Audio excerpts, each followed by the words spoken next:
عليكم ورحمة الله. الحمد لله رب العالمين والصلاة والسلام على سيد الأنبياء والمرسلين وعلى آله وأصحابه ومن تبعهم أجمعين. أعوذ بالله من الشيطان الرجيم. بسم الله الرحمن الرحيم. ولهن مثل الذي عليهن بالمعروف. صدق الله العظيم.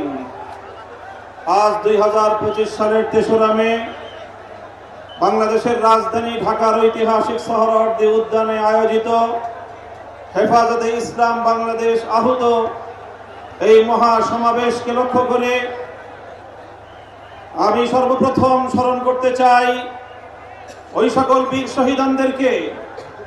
শাপলা থেকে 2024-এর জুলাই বিপ্লব পর্যন্ত রক্তের আগাজে এই পথ পাড়ি দিয়ে বাংলাদেশ 2024-এর 5ই আগস্ট দ্বিতীয়বারের মতো স্বাধীনতা অর্জন করেছে।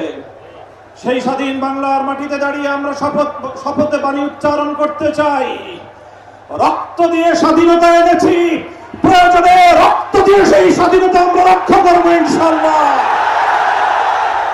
স্বাধীন বাংলার মাটিতে দাঁড়িয়ে আমরা বলতে চাই, নারী সংস্কারের নামে আল্লাহর কোরআনকে, ইসলামকে যে কটাক্ষ করা হয়েছে, ধর্মীয় উত্তরাধিকার বিধান, পারিবারিক বিধানকে নারী পুরুষের মধ্যে বৈষম্যের প্রধান কারণ বলে আখ্যায়িত করে বিতর্কিত নারী বিষয়ক কমিশন এদেশের সংখ্যাগরিষ্ঠ মানুষের ধর্মীয় অনুভূতিতে আঘাত প্রদান করেছে।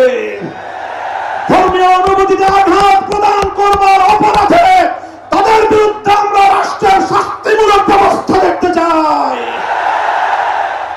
হেফাজতে ইসলাম বাংলাদেশ বলতে চায়, এই তথাকথিত পশ্চিমা ধ্যান ধারায় বিশ্বাসী বিতর্কিত নারীবাদীদের আদর্শ এবং দর্শন নয়, বরং হেফাজতে ইসলাম বাংলাদেশ ইসলাম প্রদত্ত আল্লাহর ঘোষিত নারীর ন্যায্য অধিকারে বিশ্বাসী।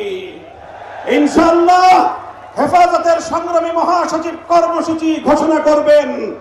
সারা বাংলাদেশ জুড়ে হেফাজতের নেতা কর্মীদেরকে আগামী মাসগুলোতে গোটা বাংলাদেশ জুড়ে নারীর ন্যায্য অধিকার